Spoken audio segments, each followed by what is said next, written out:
Hi everyone, Ment here. Welcome to this short lesson on Jimmy Bryant and rhythm changes. This lesson is a promo for my monthly lesson membership series of 2024 Must Know Country Jazz Instrumentals. In the month of April, we'll be covering Jimmy Bryant's tune, The Night Rider. Throughout the course of the month, I'll teach you the head, its solo breaks, and a Freddie Green rhythm guitar style arrangement for the tune. For more information on my monthly lesson membership series, please see the link in the description below.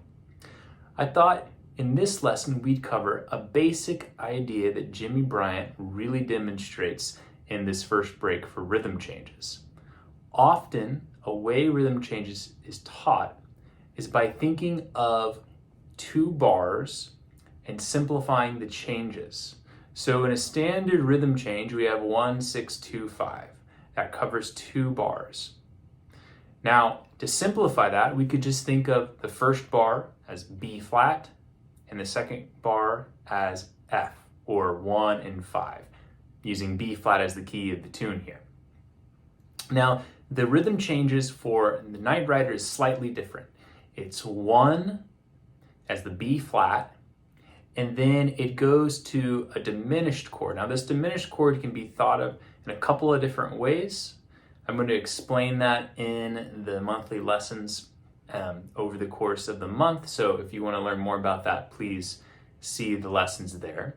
But in this case, it's functioning as a C sharp diminished. So we have B flat to C sharp diminished, and then C minor 7 to F7. I've talked about in past lessons how a C minor 7 to F7, or more generically, a 2 minor to 5 chord change can just be played either as the minor chord or as the 5 chord. So we'll just simplify it and think of it as the 5 chord, the F7. So when we break down this solo, we'll see that he's doing just that.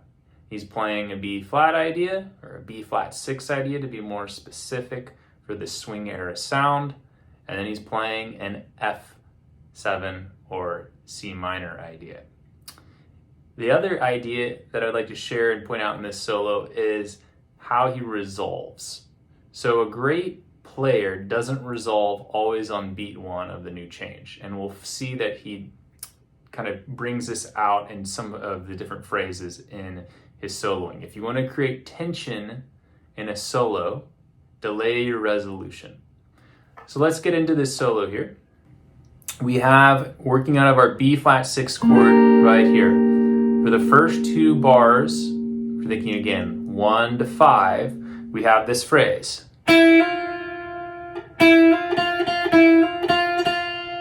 So we're just hammering onto our F, which is great because the F is the 5th of B flat and it's the 1 of F.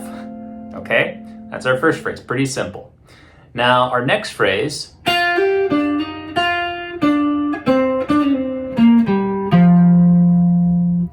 we start on the F to G, D, E flat, F, D. So we're working out of the B flat 6 chord here. We can see that very clearly.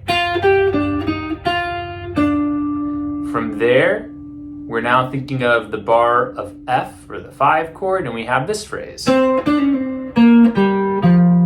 So we're playing C and then a quick D chromatically down to C with the pull off, and then B flat, G, F. If we analyze this, we can kind of see the F chord here. And as I said, the C minor tones, so that 2 minor chord, C, E flat, G, and B flat, all of those sounds function quite nicely over that F to give it color. So we can see that we're pulling off. There's the minor 7th of the C minor, there's the G, it's the 5th of the C minor, and then there's the F.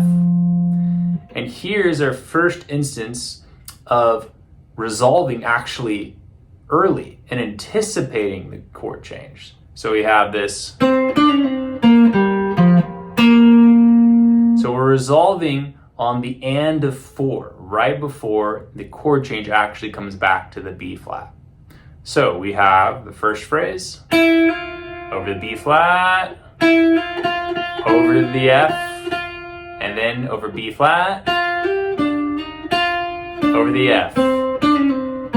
Resolve early. Now, he's going to play a phrase leading into our E flat chord. So this part of the change, this is like the second line of rhythm changes. We have B flat 7, E flat. So that's just 1, 1, 7, 4. So we have B flat 7, E flat. So we're going to approach this E flat by just coming up our pool of notes out of the B flat, E flat shared note groups. We have C to D. So we're going 1, 2. We approach that E flat, and then we're going to close the E flat. So we have 1, 2, right on the downbeat. A good example of resolving right on the change. And to show how that's an enclosure, it might be easier to see it on just one string. So D, and then F, and then E flat. Then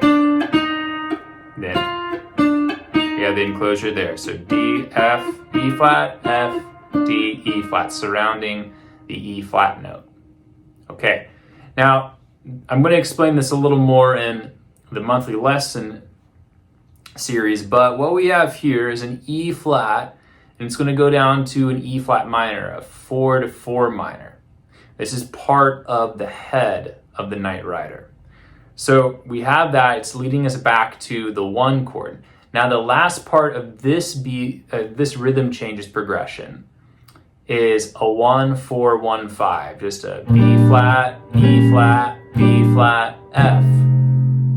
So Jimmy Bryant throws in this great diminished lick into a blues lick. Now the diminished lick he's playing is coming out of basically a 4 to a sharp 4 diminished. So he can do this because we're just quickly going 1, 4, 1, 5. So he's creating momentary tension and then resolving that. This is something you'll hear players do when it's like a static chord change, or the changes are happening so quickly and there's not much tension between the chords. You can throw in different types of resolution ideas to create that interest in your lines when it's just kind of a static chord change. So that's exactly what we have here. On beat 4, we have a triplet. Coming down the diminished arpeggio. So D flat connect to B flat, and then minor third down to G, minor third down to E. Right? This is that sharp 4 sound. Then we're just going to blues it on out here. We're going to play, so just playing G to A flat, G, F, E flat, the little ghost note, and then we're just going to play a blues lick. So we're playing D flat to E flat, chromatic. You could do it like this too. And then down the B flat triad. Okay, so we have this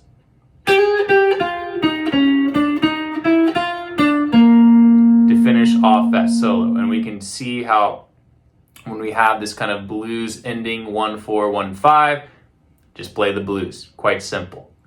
So I hope you've taken some ideas to simplify your rhythm changes playing. Just think of 1, 5, 1, 5. You can just play B flat swing blues ideas and be mindful of which notes you end on and how you resolve, and it will sound great.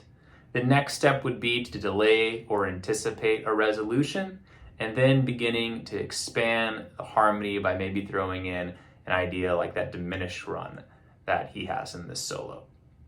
Once again, if you're interested in learning more Jimmy Bryant and digging in really to his triad playing, that's what we're going to be covering this month in our lesson series, please consider signing up. And please also consider checking out my Jimmy Bryant course, where I go through 10 of his most famous licks, some great ear benders, as well as my Jimmy Bryant transcription pack The links to all of those will be in the description below, and I'll see you in some upcoming lessons. Thank you.